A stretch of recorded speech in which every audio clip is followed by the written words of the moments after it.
Recent data that have been published in a recent research by Mediobanca is clearly showing that in a comparison between the Italian stock exchange and the Indonesian stock exchange, Indonesia has gained in the past decade more or less 274% compared with minus 51% of the Italian stock exchange.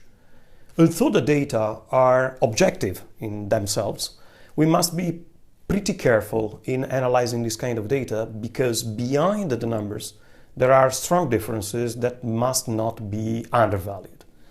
On one side, it is well known that the Italian stock exchange is strongly overrepresented by financial institutions, namely banks and insurance companies. And as many of us know, starting from 2008, due to the Lehman crisis first and then the sovereign debt crisis later, banks and insurance suffered comparatively more than non-financial institutions in the stock market performance. This is clearly a drag on the performance of the Italian stock exchange compared with the Indonesian one, where this kind of financial institutions representativeness is definitely lower. The second point that I would like to highlight is the different level of liquidity and the different degree of turnover that is characterizing the two stock exchanges. Although emerging markets have made big progress in the past 10 years in terms of increased market capitalization and increased liquidity, they are still lagging behind compared with the more advanced economies, Italian included.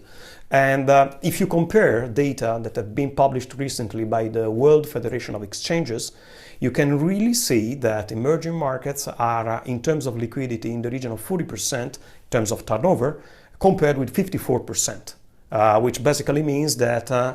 not emerging markets, Italy included, are still a very conducive environment for making exchanges. So overall, data seems to confirm that there is a new protagonist on the international arena,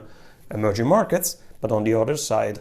avoid carefully to consider developed market as something that is lagging behind.